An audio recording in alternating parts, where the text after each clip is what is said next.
El Consejo Mexicano de Asuntos Internacionales presenta Coyuntura Comexi. En el episodio de hoy, la crisis política en el Reino Unido y su contexto económico. Una conversación con Óscar Ocampo, asociado a Comexi y miembro de la Unidad de Estudio y Reflexión Europa Plus. ¿Qué puede considerarse como origen de la reciente crisis política en el Reino Unido? En el fondo, el detonador de esta crisis no es otra cosa sino las consecuencias del Brexit, ¿no? Al final del día, Reino Unido vive en una crisis política casi permanente desde el referéndum de 2016, ¿no? Que acaba con la decisión del Reino Unido de salir de la Unión Europea. Y esto tiene muchas explicaciones, ¿no? Tiene mucho que ver con el contraste, la desigualdad de el Londres cosmopolita, ¿no? Las grandes regiones muy prósperas en el sur de Inglaterra contra, por ejemplo, las zonas industriales o desindustrializadas en el norte del país, con, con los reclamos entre la parte inglesa, la parte escocesa, que era mucho más partidaria de mantenerse en la Unión Europea. También está la parte de Irlanda del Norte, ¿no? Que vive en una paz un tanto endeble, un tanto frágil, desde los acuerdos del Viernes Santo del 97. Así es que, bueno, el Reino Unido vive en una inestabilidad permanente, pero todo esto se acentúa desde el voto de la Brexit y se da el voto del Brexit sin tener un plan de salida realmente, ¿no? Realmente no hay, no hubo, y a la fecha no hay una nueva concepción del Reino Unido, ¿no? Quizá desde épocas de Thatcher hasta la Brexit, el Reino Unido se concibió como parte de Europa. Un miembro quizá renuente, reticente de la Unión Europea, pero la identidad del Reino Unido en el mundo partía de Europa, ¿no? Partía de un sentido europeo. Después del Brexit, el Reino Unido vota a favor de salir de la Unión Europea, pero no define una estrategia, un nuevo lugar en el mundo, ¿no? ¿A qué aspira el Reino Unido? ¿Cómo se concibe el Reino Unido a sí mismo después del Brexit? Y a partir de ello, Rishi Sunak es el quinto primer ministro en 12 años, cosa que no se había visto en el Reino Unido en muchísimo tiempo. La realidad es que a pesar de ser un sistema parlamentario, Reino Unido se parecía más a Alemania, digamos, que a Italia, ¿no? Reino Unido tuvo gobiernos relativamente estables en los 70s, en los 80s, en los 90s, en los 2000s, y esto se rompe en 2016 con la renuncia de David Cameron después del referéndum. El gobierno de Theresa May dura poco, ¿no? No tiene éxito al pasar el acuerdo de salida de la Unión Europea, y ello nos deja en el gobierno de Boris Johnson, que fue un gobierno errático, por decirlo de algún modo, en todos los sentidos, ¿no? Desde la parte de las negociaciones con Europa hasta de su salida, ¿no? Y eso se viene bien, prosigue con los 45 días en el número 10 de Downing Street de Liz Truss, que son, por decirlo menos, desastrosos, ¿no? Y son desastrosos por un mal manejo político, por una mala decisión de política pública, por una mala iniciativa, sin lugar a dudas, pero también hablan de las complejidades que hay en este momento de ser líder del Partido Conservador en el Reino Unido, porque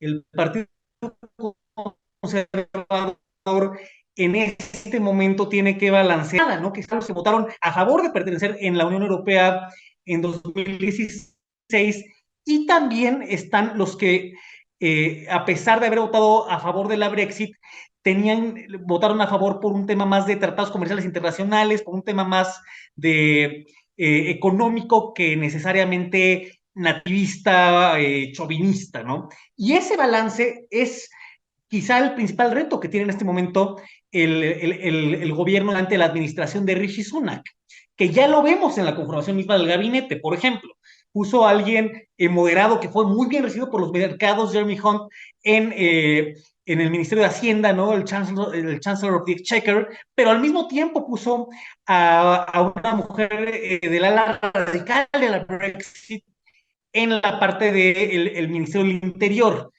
Igual Michael Gove, las más moderadas del Partido Conservador, y las alas más radicales cuando menos en la parte de la relación con Europa y de la relación del Reino Unido con el resto del mundo.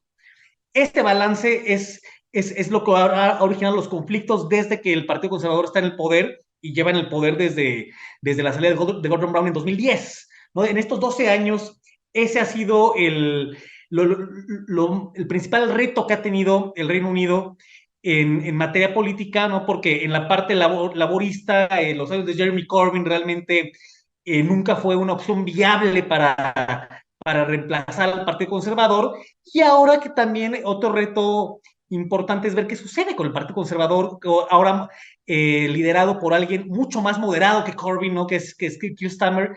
Habrá que esperar a ver qué sucede, se fortalece o no el Partido Laborista en este contexto de volatilidad e incertidumbre. Es algo que en este momento la moneda todavía está en el aire.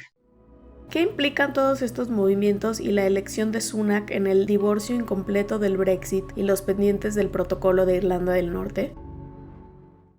En primer lugar, la elección de Rishi Sunak como primer ministro vino a dar calma en Bruselas, ¿no?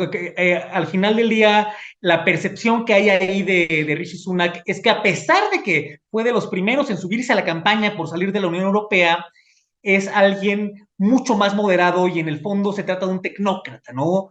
Un tecnócrata con una posición dura respecto al Brexit, sin lugar a dudas, pero al mismo tiempo una posición abierta al comercio, abierta a la inversión. Así es que creo que aumenta las posibilidades de tener una relación tersa en la medida de lo posible. En primer lugar con Bruselas, pero por supuesto también con París y con Berlín, ¿no? Especialmente con París, parece haber mucha afinidad ideológica fuera de lo referente a Brexit, por supuesto, generacional, de política pública, con el presidente francés Emmanuel Macron. Así es que, bueno, eso podría ser un buen indicio para la relación Londres-Bruselas y Londres-París. ¿Cuáles serán los posibles impactos del gobierno de Sunak sobre las tensiones políticas con Irlanda del Norte y Escocia? Empezando con Irlanda del Norte, la elección de Rishi Sunak al final es algo positivo en la expectativa de que haya un buen arreglo para el protocolo de Irlanda del Norte, ¿no? Que al final, en esencia, consiste en poner controles en los puertos de Irlanda del Norte, ¿no? Para que Irlanda del Norte siga cumpliendo con las regulaciones de la Unión Europea y sin poner revisiones aduanales en la frontera de la República de Irlanda con Irlanda del Norte. ¿Por qué? Precisamente por la fragilidad de la paz entre unionistas y separatistas en Irlanda del Norte, que al final del día, en caso de implementarse una frontera física, podría poner en juego algo que tomó más de 20 años en solucionar o en pacificar, que fue el conflicto de Troubles y que se arregló recientemente, ¿no? Con el acuerdo del Viernes Santo hace más o menos 25 años y que podría ponerse en jaque en caso de establecer una frontera ahí, ¿no? O sea, es que la solución acaba siendo poner los controles en el mar, en la frontera, digamos, por decirlo de algún modo, entre Irlanda del Norte y la Gran Bretaña, ¿no? La isla de la Gran Bretaña ha tenido sus problemas desde su implementación. Probablemente Rishi Sunak tenga, o la expectativa es que Rishi Sunak tenga una actitud mucho más conciliadora hacia la cuestión de Irlanda del Norte. Y con Escocia, aunque Brexit, el referendo de 2014 lo gana permanecer en el Reino Unido, Brexit detona nuevamente este talante independentista de Escocia. Sin embargo, dado que no queda claro qué sucede si vamos a suponer que mañana Escocia hace un referendo, vota por independizarse, eso no es un paso automático a la Unión Europea. Hay todo un proceso que hay que seguir y que no tiene precedente en este momento de cómo funcionaría ese ingreso a la Unión Europea, que es un poquito, aquí podríamos hacer un símil con la cuestión catalana en España.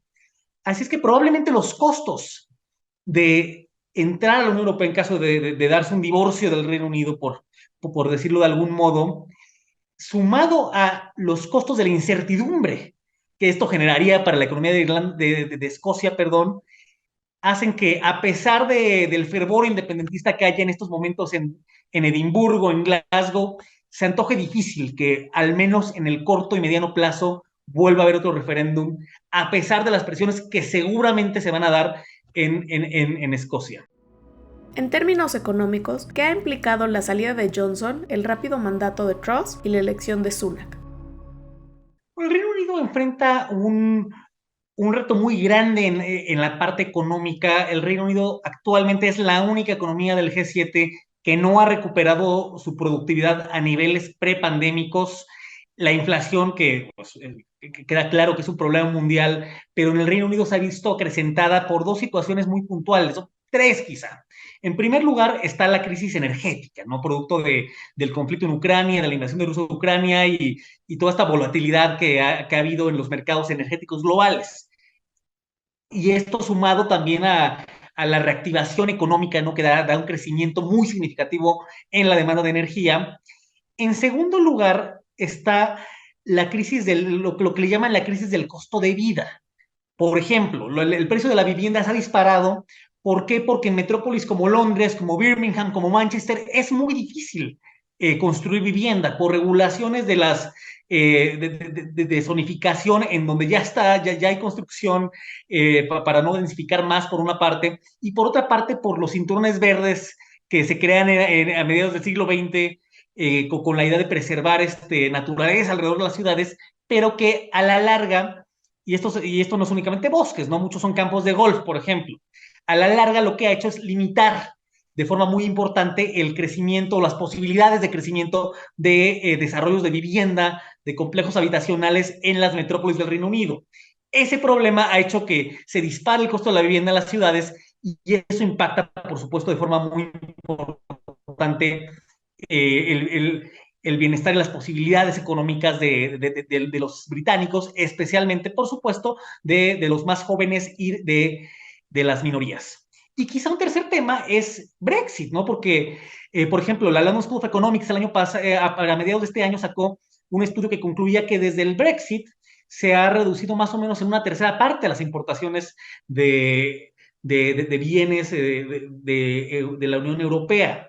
Y la Unión Europea es el principal mercado para el Reino Unido. El Reino Unido fue el gran impulsor en su momento del mercado único en la Unión Europea y el éxito económico de los últimos 30 años, no pensamos desde los 80 quizá hasta muy recientemente del Reino Unido, se debió precisamente a su permanencia en Europa, a su pertenencia a Europa, y al momento que se corta ese lazo, por una parte hay implicaciones en el crecimiento, ¿no? La economía británica puede crecer hasta un 5% causa del Brexit exclusivamente, y por otro lado se reducen las posibilidades de intercambio, que en este caso, en un entorno internacional de alta inflación, no ayuda en lo más mínimo.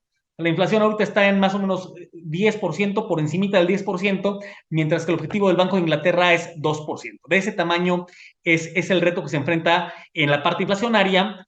Y al momento que en este contexto llega la administración de Liz Truss, ella llega con una propuesta, lo que se le llamó, conoció en Inglaterra como el mini budget, de reducir impuestos por un valor equivalente a 45,000 millones de libras, pero no muestra un camino para fondear esa reducción, al mismo tiempo que el Reino Unido enfrenta un déficit, un agujero fiscal de 30 a 40 mil millones de libras, lo cual equivale más o menos a entre 1.4 y 1.8 del PIB del Reino Unido. Partimos de este supuesto y si a eso le sumamos los recortes que pretendían hacer, el resultado fue evidentemente catastrófico. Fue tan catastrófico que a los pocos días el Banco de Inglaterra tuvo que salir con un programa agresivo de inyectar 65,000 millones de libras al mercado para calmar, a los inversionistas en una acción que terminó por ser demoledora para la administración de Liz Truss. Ahora, la administración entrante de Rishi Sunak enfrenta el reto, por una parte, de controlar la inflación, por otra parte, de una tasa de interés más elevada, actualmente se encuentra en 2.25%, y la expectativa es que en estos días el Banco de Inglaterra la suba a 75 puntos base hasta 3%, y estamos hablando del incremento más grande desde 1989 y del nivel más alto desde la crisis financiera mundial de 2008. Eso impacta, por supuesto, el servicio de deuda del Reino Unido, eso impacta las hipotecas de los ciudadanos, eso impacta el costo del crédito para los ciudadanos. Así es que el panorama macroeconómico en términos generales no es nada alentador para el Reino Unido y ese es el gran desafío que enfrenta Rishi Sunak, aunque el hecho de mantener a Jeremy Hunt como ministro de Hacienda, como Chancellor of the Exchequer, es una señal positiva para el desempeño económico o para las expectativas de desempeño económico en los siguientes meses. ¿Cuáles son los principales retos y áreas de oportunidad para que el gobierno de Sunak enfrente las concurrentes crisis económica, energética y social en el Reino Unido? La crisis energética dependerá mucho de cómo se desarrolle el conflicto en Ucrania. Recientemente el panorama para el Reino Unido por lo menos es un poquito más alentador de lo que lo era hace apenas algunas semanas. Al final, en términos de la recesión económica que se viene, ¿no? La pregunta es cuándo y cómo, pero todo parece indicar que va a suceder en los próximos meses.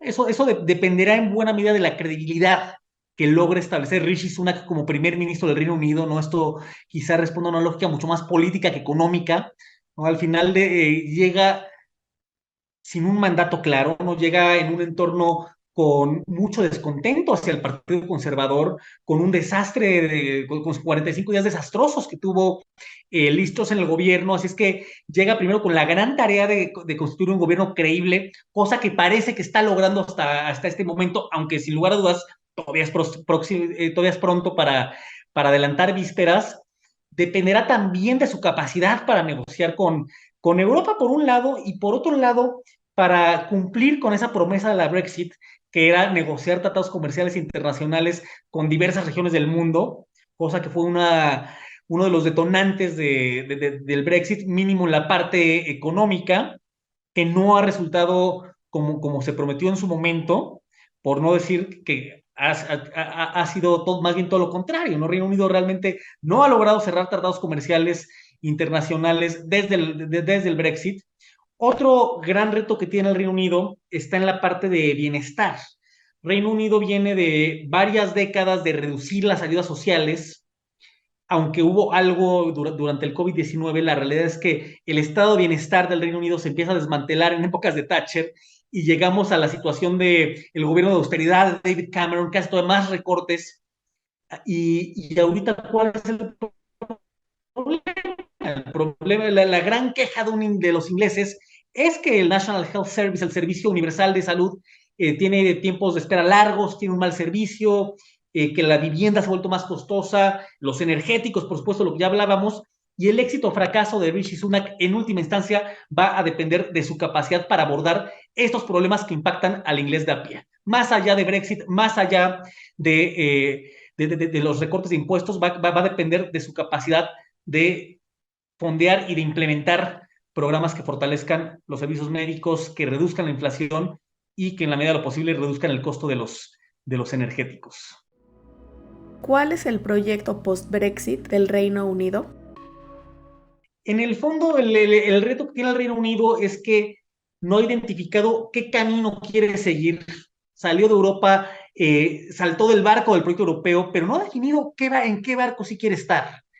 Porque hay una parte del partido en el poder, ¿no? El partido conservador, que le está apostando a la apertura, ¿no? Que le está apostando al comercio, a la inversión, esta idea un tanto ilusa de emular a Hong Kong en su momento o a Singapur actualmente, pero al mismo tiempo hay otra ala que no votó por Brexit por temas comerciales, ¿no? Hay un ala nativista, hay un ala chauvinista, hay un ala xenófoba, y que tiene una concepción muy distinta de lo que debe ser el Reino Unido, ¿no? Que tiene una concepción del Reino Unido anclada quizá en el pasado imperial del principio del siglo XX, que se acaba en la Segunda Guerra Mundial y con la crisis después en los 50, y al final de esa reflexión de hacia dónde quiere el Reino Unido va a depender el éxito o fracaso económico y político de ese país en los siguientes años y en la próxima década.